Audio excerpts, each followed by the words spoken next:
سلام علیکم جمیعا و رحمت الله و برکاته. ان الله ملائکته یصلون علی النبی یا ایها الذین آمنوا صلوا علیه و سلموا تسلیما.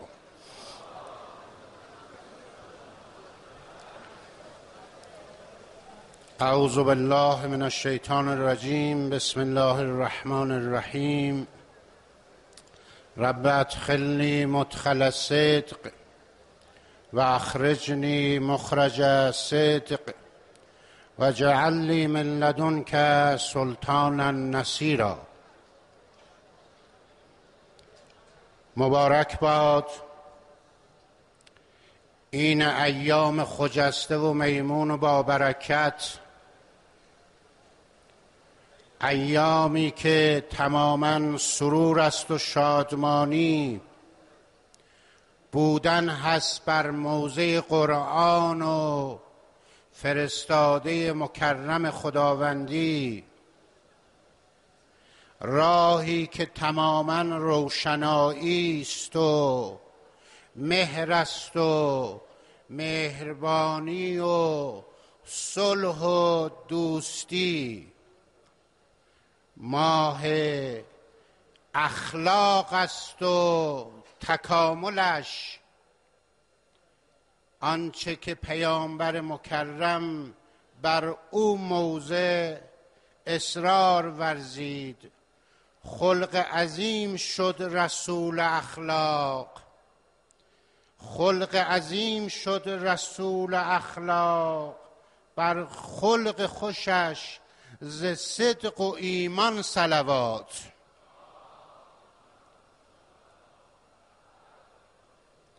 امروز جامعه تشنه این خلق است، تشنه اخلاق است.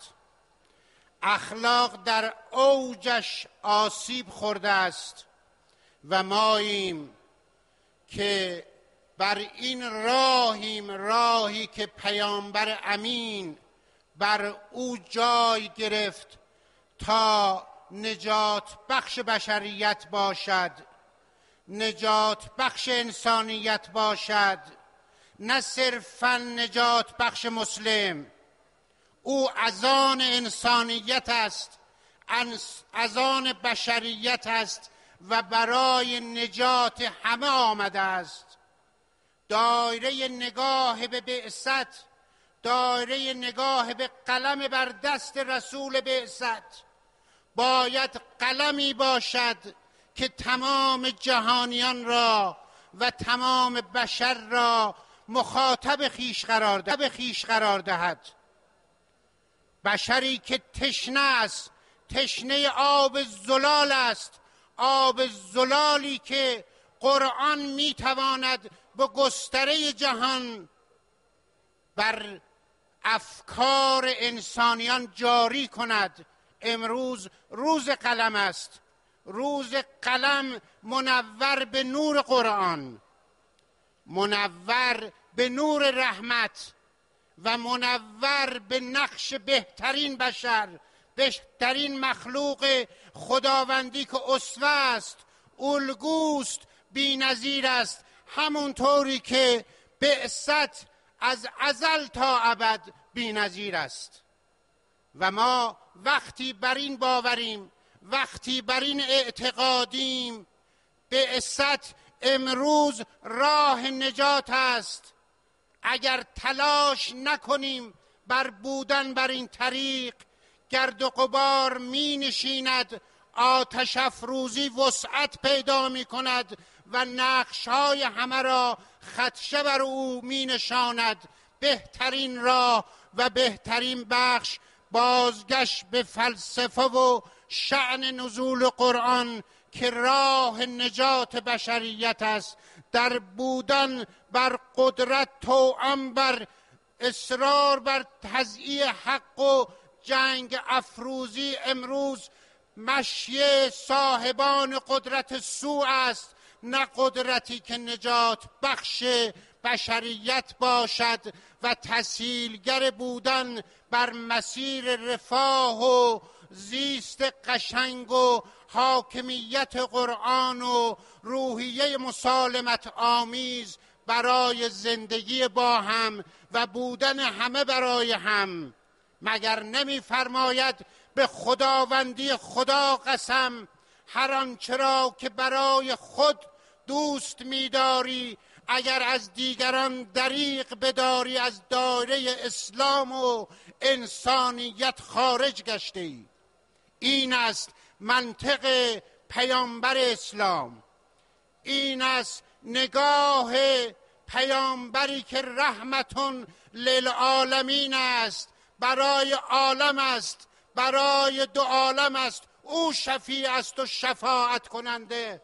او هست که راه روشنایی را و نفوذ در دلهای تاریک را کشف کرده است و طریق قواسی برای پاشاندن بذر امید، بذر روشنایی در دلها را به زیبایی بر ما نشانده است و آموزنده است و جای داده است در افکارمان که چگونه میتوانیم در این مسیر نقش ایفا کنیم. دوستان، امروز هر پیامی را از طریق مجازی، مکتوب، شفاهی دریافت می کنید. از روز بعثت از اخلاق است، از مهر است، از مودت است، از مهربانی است، از صلح است که پیامبر مکرم اسلام منادی دین واقع بر مسیر صلح و دوستی است.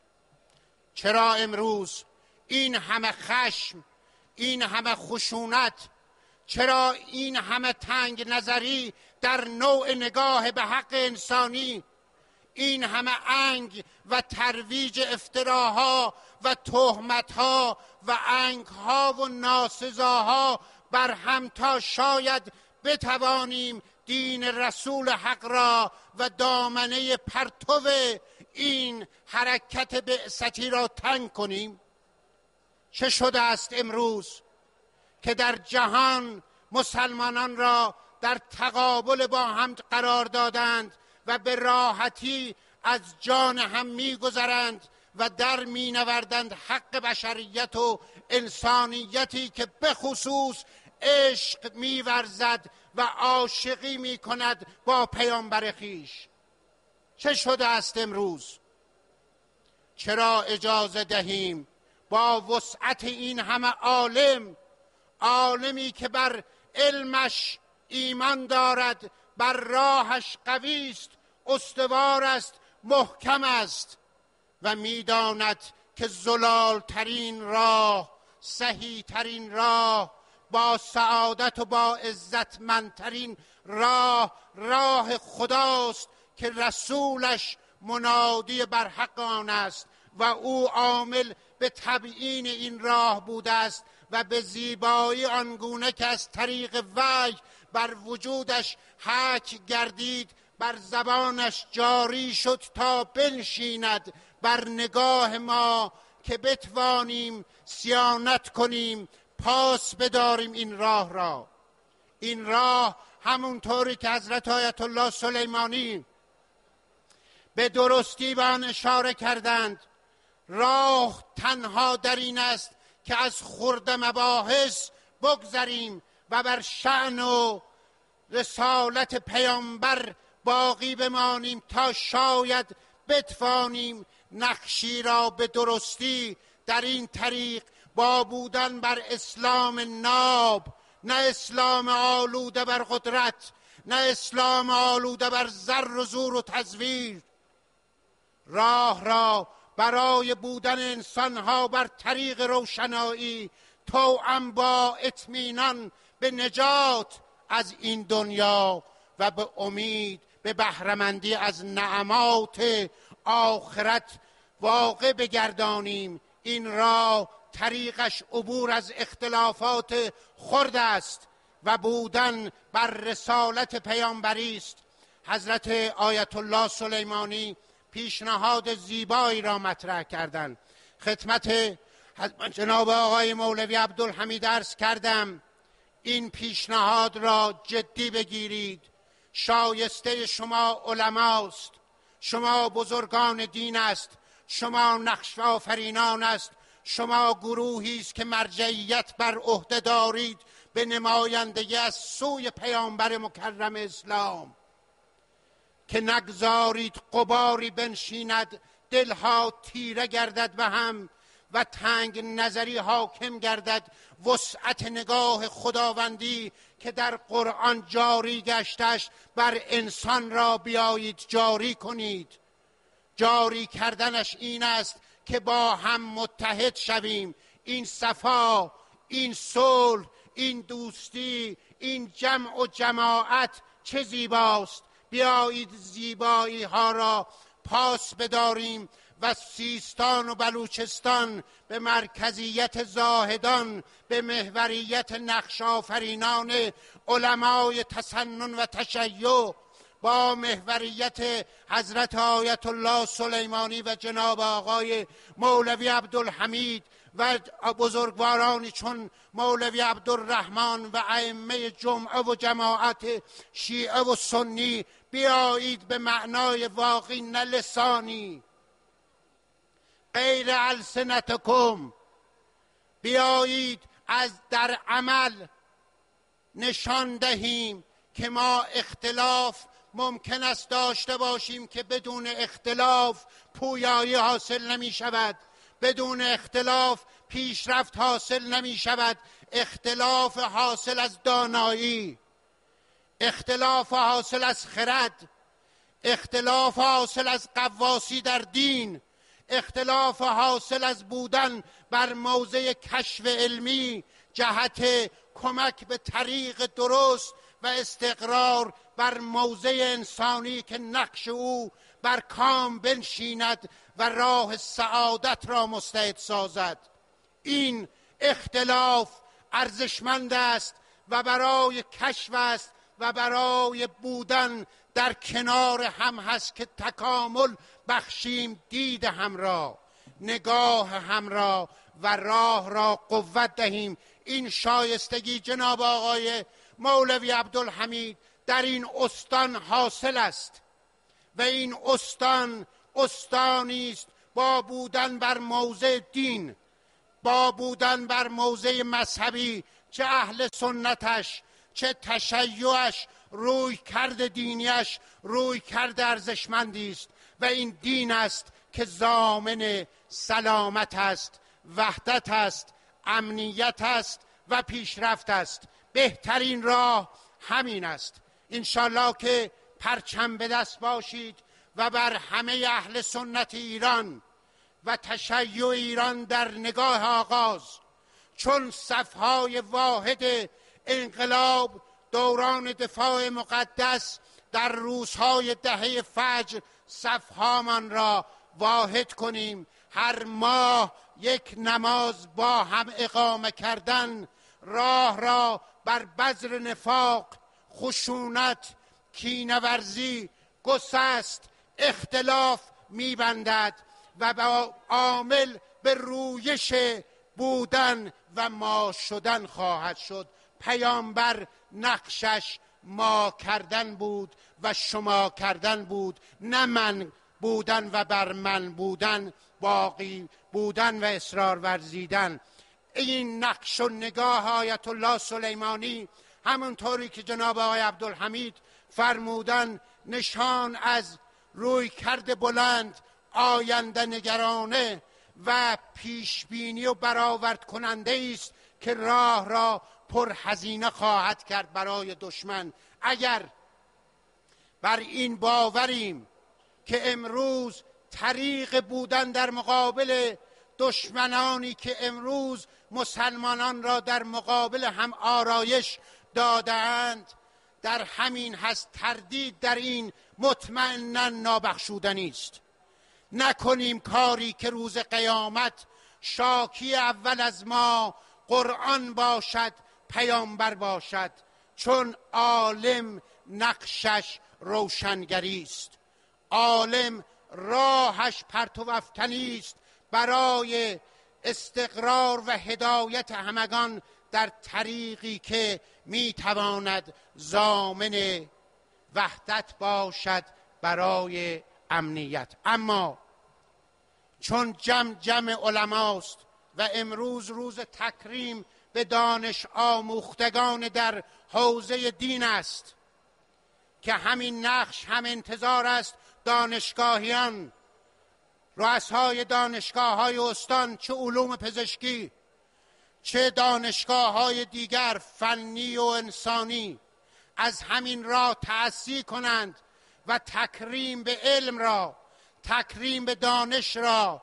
چه دانش دینی چه دانشی که در عرصه اجتماعی مکمل دین است و در طریق دین است برای بودن، برای بهبود وضعیت، از همین الگو تأسیس کنید برای تکریم بر علم و دانش آموختگان و علما. و این میتواند نگاه جامعه را بر موضع علمی و بودن بر طریق دانش و سواد وسعت بخشد. ما به این وسعت نگاه به علمای حوزه دین و به علمای دانشگاهی نیازمندیم و به توازن و تعادل این حضور در عرصه های علمی هم می اندیشیم تا همگان در همه نقش‌هایی که جامعه به او محتاج است بتوانند استعداد خود را، رأی خود را، ذوق و هنر خود را جاری کنند و با این جریان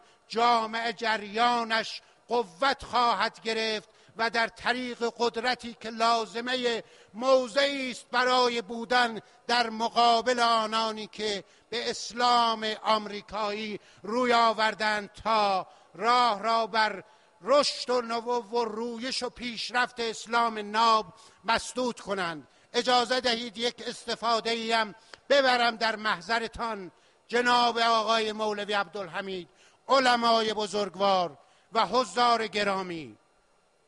امروز استان ما در حوزه سواد مشکل دارد، هرچند نرخ سواد از 29% دهه 60 ایام انقلاب به نرخ سواد بالای 76 در این استان ارتقا پیدا کرده است. کافی نیست، سواد باید عمومیت پیدا کند. هیچ فرزندی، هیچ عزیزی در سن 6 سالگی که آماده است برای بودن بر سر کلاس و مشق و قلم ارزشمند است، بر دست همه عزیزان جایش دهیم. نگذاریم کوری حاصل از بیسوادی وسعت پیدا کند یا باقی بماند. ما با دو پدیده در این استان روبروییم. محفل دانش است، علم است. یک، عدم ماندگاری بر تحصیل. از هر 100 نفر دانش آموزی که وارد مدرسه می شود قابل توجه است. عنایت کنید پدران، مادران و همه بزرگانی که به ارزش و نقش و برکت سواد و دانش واقفید. او چراغ پایدار و ماندگار است. او چراغی است که روشناییش عامل نجات است و تضمین کننده سعادت. برادران و خواهران گرامی، از هر 100 نفری که وارد مدرسه می شود 34 دانش آموز باقی می ماند.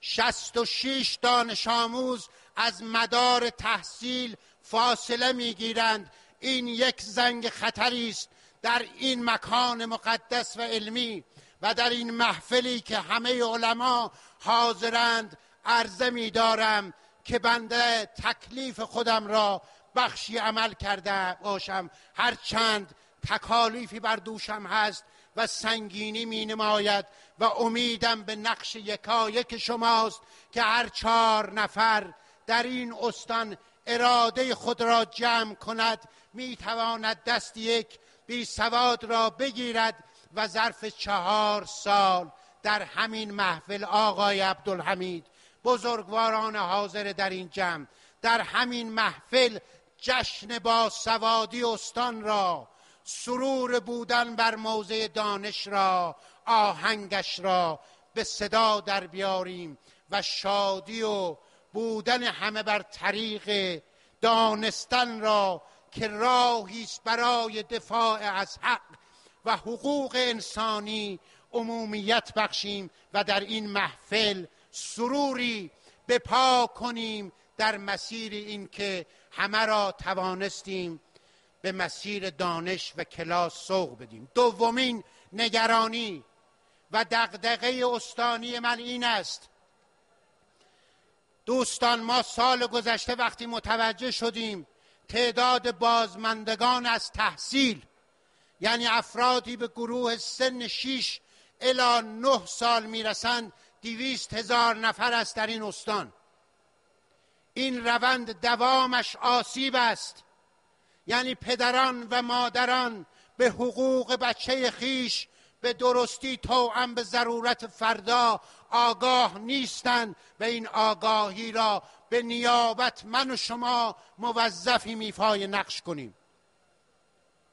ما سال گذشته وقتی متوجه شدیم 200,000 دانش آموز در مقطع ابتدایی راه به کلاس ننهادند، با یک توجه به فرمانداران، بخشداران، دهیاران و مدیران و آموزش و پرورش و نهضت سواد آموزی، خوشحالم عرض کنم خدمتتان در سال تحصیلی 93-94 31,000 نفر از این دانش آموزان را به کلاس هدایت کردیم.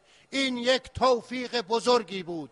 بیایید با هم 160 خورده هزار 9,000 نفر باقی مانده آماده حضور در کلاس را که در دوران طفولیت می شود بذر را پاشید و رویش اون بذر مستعد کننده جشن امروز است. اگر اون سواد نباشد این دانش آموختگی نخواهد بود.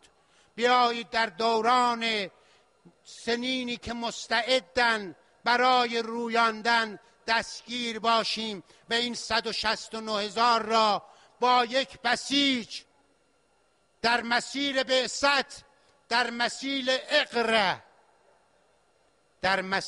اقرأ بیایید نقش ایفا کنیم و این مابقی را به کلاس با همراه نمودن اولیا و برخوردار شدن از حمایت دولت.